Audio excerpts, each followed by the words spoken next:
Fistula பௌத்திரம் அப்படின்னு நிறைய type of treatment options நம்ம கேள்விப்பட்டிருப்போம். இதில் ரொம்ப முக்கியமானது 5 lakh ஃபிஸ்டுலா லேசர் க்ளோஷர் அப்படிங்கிறது ரொம்ப நவீனமான விஷயம். இந்த வீடியோ பதிவில் 5 lakh பற்றி அப்படின்னா என்ன, அதில் 10 முக்கியமான ஸ்டெப்ஸ் என்னென்னலாம் நம்ம கவனத்தில் கொள்ளணும், 10க்கு அப்புறம் 11வது பாயிண்ட், யார் யார் இந்த 5 lakhக்கு எடுத்துக்கூடாது, அவங்களுக்கு ஏன் ஃபெயிலியர் வருது, எல்லாத்த பற்றி ரொம்ப டீட்டெயிலாக அதை பற்றி பேசுவோம். நான் doctor Ashok, Sakthi fertility and Sri Chakra மருத்துவமனை. இந்த வீடியோ பதிவு பிடிச்சிருந்ததுன்னா கண்டிப்பாக எங்களுடைய யூடியூப் சேனலில் போய் ஃபிஸ்டுலா அப்படிங்கிற பிளேலிஸ்ட்டில் நிறைய அதை பற்றின வீடியோஸ் இருக்கும், எல்லாமே பார்த்து பயனடைங்க. ஏதாவது டவுட்ஸ் இருந்தால் கமெண்ட் செக்ஷனில் கேள்விகளாக கேளுங்க, தொடர்ந்து அதை பற்றி டிஸ்கஸ் பண்ணுவோம். ஃபிஸ்டுலா அப்படின்னா என்னங்க டாக்டர் அப்படின்னா, இது தமிழில் பௌத்திரம்னு சொல்லுவோம். அப்படின்னா என்னென்னா, ஆசனவாய் பக்கத்தில் ஒரு சின்ன கொப்பளம் மாதிரி ஒரு வரும், அது ஹீட் பாயில்னு சொல்லி விடுவோம். கொஞ்சம் கொஞ்சமாக வீங்கும், வலி ஏற்படும். அந்த வீக்கம் உடஞ்சி சின்னதாக சீயோ நீரோ ரத்தமோ வெளியே வரும். அதுக்கப்புறம் மெடிசன் சாப்பிட்டோன்னே அது ஆறிடும். இது ஒரு 3 வாரங்கள் 4 வாரங்களுக்கு நல்லா இருக்கும். அதுக்கப்புறம் மறுபடியும் அது திரும்ப வர்றதுக்கான வாய்ப்புகள் மறுபடியும் வரும். இந்த மாதிரி ஒரு 2-3 மாதங்களுக்கு ஒருக்கா ரிப்பீட்டடாக வந்துட்டே இருக்கிறது தான் ஃபிஸ்டுலா அப்படிங்கிறது. நம்ம ஹீட் பாயில்னு அதை சிம்பிளாக எடுத்துக்குவோம், தமிழில் பௌத்திரம்னு சொல்கிறோம். ஸோ இந்த பௌத்திரத்துக்கு பல்வேறு ட்ரீட்மெண்ட் ஆப்ஷன்ஸ் வந்துகிட்டே இருக்கு. ஏன் வந்துட்டு இருக்கு அப்படின்னா, ஒவ்வொரு ட்ரீட்மெண்ட்லையும் ஃபெயிலியர் ரேட்ஸ் இருக்கிறதுனால புதுசான ட்ரீட்மெண்ட் ஆப்ஷன் வேர்ல்டு ஓவராக கண்டுபிடிச்சிட்டே இருக்கிறாங்க. இதில் ரொம்ப நவீனமாக இருக்கிறது தான் 5 lakh ஃபிஸ்டுலா லேசர் க்ளோஷர் அப்படிங்கிறது. லேசர் ப்ரோப் கண்டுபிடிச்ச நாள்லேருந்து பல்வேறு மருத்துவ பயன்பாட்டுக்கு லேசர் பயன்படுற மாதிரியே ஃபிஸ்டுலாக்கும் இதை பயன்படுத்த ஆரம்பித்தோம்.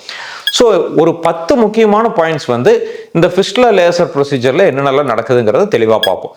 பாயிண்ட் நம்பர் 1, ஃபிஸ்டுலா எப்படி இதுக்கு உகந்ததான்னு பார்க்கறதுக்கு நம்ம அதையே கரெக்டான மெத்தடில் அதை கண்டுபிடிக்கணும். அதுக்கு 2 மெத்தட்ஸ் இருக்குது. ஒன்று டிஜிட்டல் ரெக்டல் எக்ஸாமினேஷன் சொல்லி உங்களுடைய எக்ஸ்பீரியன்ஸ்டான ஒரு சர்ஜன் விரல் வச்சு எங்கெங்கெல்லாம் அந்த ட்ராக் போகுது, தடிமண் இருக்குது, எங்கே ஹோல்ஸ் இருக்குது, அந்த இன்டர்னல் உள் ஓட்டை எங்கே இருக்குது, வெளி ஓட்டை எங்கே இருக்குது, கம்யூனிகேஷன் இருக்குதா, சீ பிடிச்சிருக்கா, எல்லாமே விரல் வச்சு ரொம்ப துல்லியமாக பரிசோதனை பண்ணி பார்க்கணும். அடுத்தது அந்த பரிசோதனை பண்ணி அது மாதிரி தான் இருக்குதா அப்படிங்கிறத எம்ஆர்ஐ ஆனல் கனால் மூலியமாக கம்ப்ளீட்டாக அதை மேப் பண்ணி கிளியரான ஒரு பிக்சர் எடுத்துக்கணும். 2வது பாயிண்ட் இந்த ஃபிஸ்டுலா கிளீனிங் பண்ணணும். இது அறுவை சிகிச்சை பண்ணும்போது தான் பண்ண முடியும். ஏன்னா வலி ஏற்படும். அண்டர் அனஸ்தீஷியா, வலி நிவாரண மருந்தெல்லாம் போட்டு அனஸ்தீஷியா கொடுத்து பண்ணும்பொழுது அந்த ஃபிஸ்டுலஸ் ட்ராக் எங்கெங்கெல்லாம் இருக்குதோ கம்ப்ளீட்டாக க்ளீன் பண்ணணும். கியூரட்டாஜ்னு சொல்லுவோம். ஸ்பெஷல் எக்யூப்மெண்ட்ஸை வச்சு உள்ளே இருக்கிற சதைகள், மியூகோசா, சளி, சீல் இது எல்லாத்தையும் கம்ப்ளீட்டாக க்ளீன் பண்ணுறது 2வது ஸ்டெப்ஸ். 3வது இந்த ரேடியல் லேசர் ப்ரோப்ஸ் இருக்குது. டயோட் லேசர்னு சொல்லுவோம் இந்த ஃபிஸ்டுலாக்கு பயன்படுத்துறது.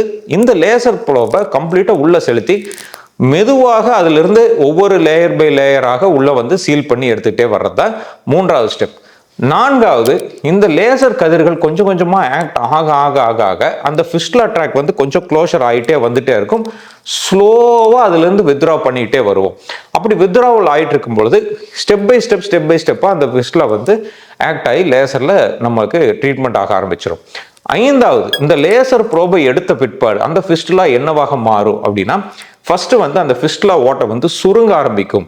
கொஞ்சம் கொஞ்சமாக சுருங்க அப்போவே க்ளோஸ் ஆகி ஒரு கம் போட்டு ஒட்டின மாதிரி சீல் ஆக ஆரம்பிச்சிடும். ஸோ லேசர் ஃபிஸ்டுலா கம்ப்ளீட் பண்ணும்பொழுது அந்த ட்ராக் ஆல்மோஸ்ட் சீல்டு ஸ்டேட்டுக்கு போயிடும். 6வது முக்கியமான பாயிண்ட், இதில் கம்பல்சரி எந்த விதமான டிஷ்யூ டேமேஜஸும் பக்கத்தில் இருக்காது, தழும்புகள் இருக்காது, ஓப்பன் ஊண்டுகள், நோ ஓப்பன் ஊண்டுகள், காயங்கள் வெளியே இருக்காது, அதிலிருந்து சீ வர்றதோ ரத்த கசிவோ எதுவுமே கண்டிப்பாக இருக்காது. இதனால அது ரொம்ப மினிமல் இன்வேசிவ் சர்ஜரின்னு சொல்றேங்க. 7வது முக்கியமானது, மெயினாக ஆசன வாயோட கண்ட்ரோல் அப்படியே ப்ரிசர்வ் பண்ணுவோம். நிறைய பேருக்கு இருக்கிற டவுட், ஃபிஸ்டுலா பண்ணால் நம்ம மோஷன் கண்ட்ரோல் இல்லாமல் போயிருமே அப்படிங்கிறது. இதுக்கு மெயின் காரணம் எக்ஸ்டர்னல் ஸ்பிங்டர்னு ஒரு தசைகள் நம்மளுடைய மோஷன் வந்தாலும் அதை அடக்கி வைக்கிறதுக்கு பயன்பாடுல இருக்கும். அந்த தசைகளுக்கு ஏதாவது பாதிப்பு ஏற்பட்டுச்சுன்னா இந்த மாதிரி இன்கான்டினன்ஸ் வரும். பட் இந்த லேசரில் பண்ணும்பொழுது இதுக்கான வாய்ப்புகள் சுத்தமாகவே இல்லாமல் அந்த மசிலை ரொம்ப ப்ராப்பராக ப்ரிசர்வ் பண்ணுறதுனால அந்த கான்டினன்ஸ் நம்மளுக்கு ரொம்பவே நல்லா கிடைக்கும். 8வது பாயிண்ட் வலி.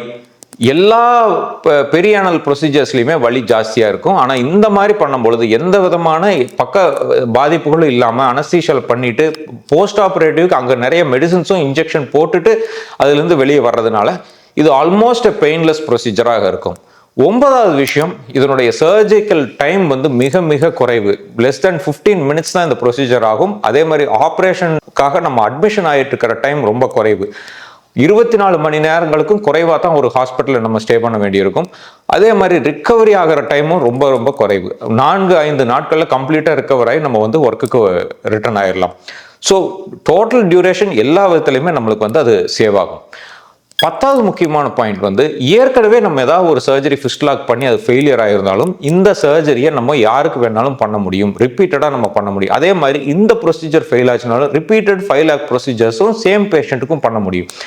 அதனால ரிக்கரண்ட் திரும்ப திரும்ப வந்துட்டு இருக்கிற ஒரு பௌத்திரத்துக்கு இது ஒரு மிக முக்கியமான விஷயமாக கருதப்படும். சரிங்க டாக்டர், 10 ரொம்ப இன்ட்ரெஸ்டிங்கான விஷயம் தான் சொல்லியிருக்கிறீங்க. பட் 11th பாயிண்ட்ல வந்து ஏன் நிறைய பேத்துக்கு வேண்டாம் அப்படின்னு சொல்றீங்க அப்படின்னா, ரொம்ப செலக்டட் பேஷண்ட்ஸ்க்கு வந்து 5 lakh யூஸ் ஆகாதுங்கிறத நம்ம தெரிஞ்சுக்கணும்.